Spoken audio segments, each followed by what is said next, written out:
Bagaimana ruang lingkup filsafat hukum? Ya, filsafat bersifat universal, menyangkut segala hal yang ditemui manusia. Demikian memikirkan suatu secara filsafat ialah mencari arti yang sebenarnya dari hal itu dan memandangnya dalam cakrawala yang paling luas. Ya.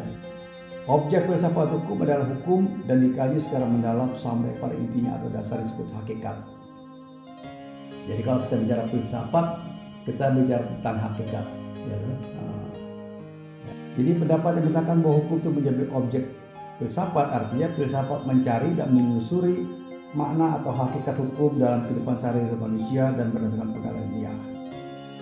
Dan itu dalam menyelidiki hukum ya, dapat dipakai dua tingkat, ya, yaitu hukum berkaitan dengan manusia sebagai manusia. Manusia yang dimaksud di sini bukan manusia abstrak, melainkan secara konkret pribadi. Ya, karena yang namanya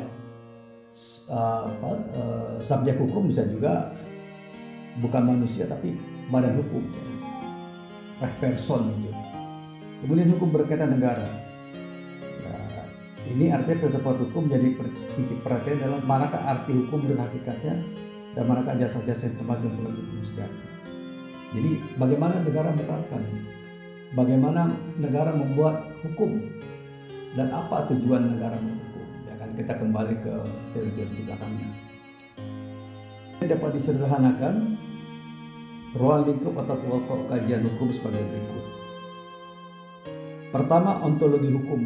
Ini harus sering-sering dengar ya, ontologi hukum yaitu ilmu tentang segala sesuatu, ya, refleksi hakikat hukum dan konsep-konsep fundamental dalam hukum seperti konsep demokrasi, hubungan hukum kekuasaan dan hubungan hukum dan moral. Ya.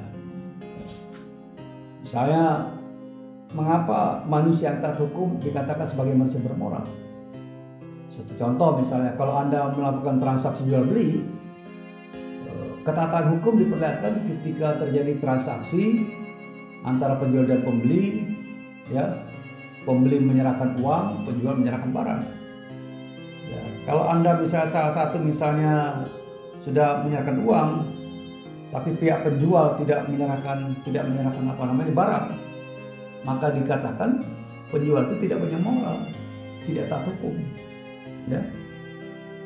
Kemudian pokok kajian kedua adalah aksiologi hukum, yaitu ilmu tentang nilai, refleksi isi, dan nilai-nilai yang dimuat dalam hukum seperti kelayakan, persamaan, keadilan, kebebasan, dan ideologi hukum, yaitu ilmu tentang tujuan hukum yang menyangkut cita manusia, refleksi wawasan manusia dan masyarakat yang melandasi dan melegitimasi kaidah hukum, peran hukum, sistem hukum, dan bagian-bagian hukum. Yang keempat adalah teologi hukum, yaitu ilmu tentang tujuan hukum yang menyangkut cita hukum sendiri. Pada bahasa yang lebih konkret, kalau kita melihat tujuan hukum dalam perundang-undangan, dalam satu undang-undang, bisa dilihat bagian menimbang. Ya, bagian menimbang. Kelima, epistemologi, yaitu ilmu tentang pengetahuan hukum, refleksi sejauh mana pengetahuan tentang hakikat hukum dan masalah-masalah fundamental dalam filsafat hukum dijalankan akal budi manusia.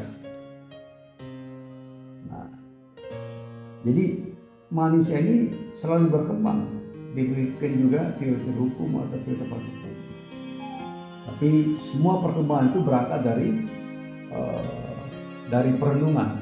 Ya, misalnya mengapa hukum itu harus dijalankan,